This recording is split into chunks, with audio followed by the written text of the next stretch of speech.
নিজের দেশ ছাড়িয়ে বিদেশ ঘুরতে যাবেন অথবা কাজের জন্য বাইরে যেতে চাইছেন, তাহলে সেক্ষেত্রে পাসপোর্ট অথবা ভিসার তো প্রয়োজন পড়বেই।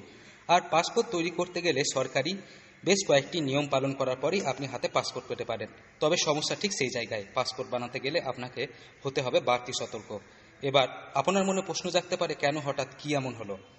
এমনই এক ঘটনা ঘটেছে বীরভূমে। ডেপুটি ম্যাজিস্ট্রেটের সই ও সিল জাল করে এফিডেভিট, এরপর সেই নথি দিয়ে পাসপোর্টের জন্য আবেদন। কি শুনে অবাক হচ্ছেন? তবে ঘটনাটি সত্যি। যদিও আইনজীবী মারফত ঘটনাটি নজরে আসতেই বৃহস্পতিবার 2 ল ক্লার্ককে গ্রেপ্তার করল রামপুরা থানার পুলিশ। এই ঘটনায় রীতিমতো চাঞ্চল্য ছড়িয়েছে প্রশাসনিক ভবনে। ওই 2 ল ক্লার্কের নামে থানায় এফআইআর দায়ের করেন রামপুরহাট মহকুমা শাসক সৌরভ পাণ্ডে। তিনি বলেন, ওই 2 অভিযুক্ত ডেপুটি ম্যাজিস্ট্রেটের সই সিল করে জাল করে এফিডেভিট করায় এফআইআর করা হয়েছে তাদের নামে। প্রশাসন সূত্রে জানা গিয়েছে, পাসপোর্ট করার সময় এফিডেভিটের মাধ্যমে স্বস্বীকারোক্তি দিতে হয় যে তার নামে কোনো থানায় কোনো কেস নেই। সেই মতো এক ব্যক্তি এফিডেভিট করার জন্য আবেদন করতে মারগ্রামের চাঁদপাড়ার বাসিন্দা শরণাপন্ন হন।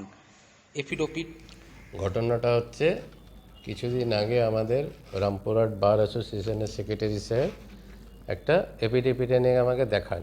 তাতে দেখা যাচ্ছে যে ওনার মনে হয়েছে যে ডেটটা ইস্যু হয়েছে সেই ডেটটা হচ্ছে 10/5/2024, ঠিক ভোটের 3 দিন আগে। মানে ওনারও সন্দেহ হয়েছে যে আমরা তো সমস্ত ম্যাজিস্ট্রেট ইলেকশন ডিউটিতে ব্যস্ত ছিলাম, তখন কোর্ট হয়নি, তাহলে এই সময় এফিডেভিটটা কীভাবে ইস্যু হলো। যখন আমাকে দেখালেন তখন দেখলাম সত্যি আমাদের স্ট্যাম্পের সঙ্গে মিলিয়ে স্ট্যাম্পের ওখানে লেখাও ভুল, এবং ইস্যুইং ম্যাজিস্ট্রেটের জায়গায় যে আমার সইটা সেটাও নকল করার চেষ্টা হচ্ছে এবং পারেনি। তখন আমি বললাম, যখন মুখে বললে তেমনি হবে না, তখন ওনাকে অ্যাপ্লিকেশান দিতে বললাম। অ্যাপ্লিকেশানের ভিত্তিতে যার নামে এফিডেভিট, সেই এফিডেভিট সিকারকে আমরা তখন কি করলাম, ডাকলাম নোটিশ করে।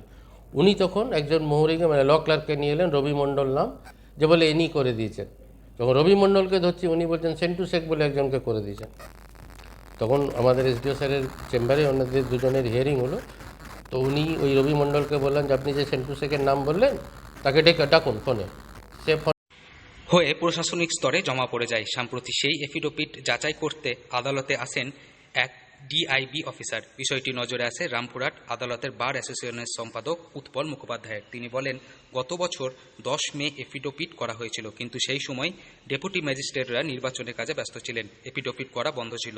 আর সন্দেহ জন্মায় ঠিক সেই জায়গায়। সন্দেহ জোরালো হতেই বিষয়টি নজরে দেওয়া হয়। দেখা যায় সই জাল করা হয়েছে। পাশাপাশি যাদের নামে এফিডেভিট তিনি মুম্বাইয়ে থাকেন, অথচ তার নামে এফিডেভিট হয়ে গেল। এটা বড় জালিয়াতি। এরপরে বিষয়টি মহকুমা শাসককে লিখিতভাবে জানায়। ওই এফিডেভিট সই রয়েছে ডেপুটি ম্যাজিস্ট্রেট তথা ডেপুটি কালেক্টর নাজিম আলী মুফতির। সেই সই তার অফিসিয়াল স্ট্যাম্পও জাল করা হয়েছে। মুফতি সাহেব বলেন, বিষয়টি নজরে আসার পর যিনি এফিডেভিট করেছেন তাকে রামপুরহাট মহকুমা শাসকের উপস্থিতিতে ডাকা হয়। তিনি পরিষ্কার জানিয়ে দেন, ল ক্লার্কের কাছে করেছি। সেই ল ক্লার্ককে ডাকা হলে সে বলে অন্য একজন করেছে। সে ফোনে আমাদের সামনে ফোন করলো, কিন্তু সে এলো না। তখন আমরা বাধ্য হয়ে মাড়গ্রাম থানায়, ওরা দুজনেই মাড়গ্রামের বাসিন্দা, মাড়গ্রাম থানায় আমরা একটা চিঠি করে ওসিকে ফোন করে বললাম পরের দিন হাজির করাতে। যখন আমরা হাজির করালাম, দুজনেই হাজির হলো। তখন একে অপরকে দোষারোপ করছে, মানে নাটকের মতন, তোর কাছে যে তুই করেছিস, ও বলছে তুই করেছিস, আমি কিছু জানি না। এবং আমরা যেটা বলেছিলাম, আমাদের যেটা দাবি ছিল যে স্ট্যাম্পটা খুব গুরুত্বপূর্ণ ব্যাপার, যে স্ট্যাম্প হয়তো অনেক দিন আগে থেকে চলছে বা ভবিষ্যতে চলবে, এইভাবে আমরা স্ট্যাম্পটা রিকভারি করার জন্য বললাম স্ট্যাম্পটা জমা করো।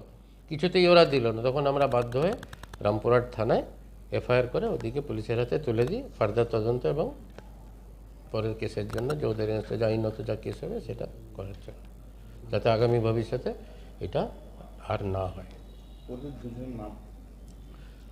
যে দুজন ল ক্লার্কের কথা বলছি, একজনের নাম রবি মণ্ডল ডাক নাম, আর আরেকজন হচ্ছে সেন্টু শেখ।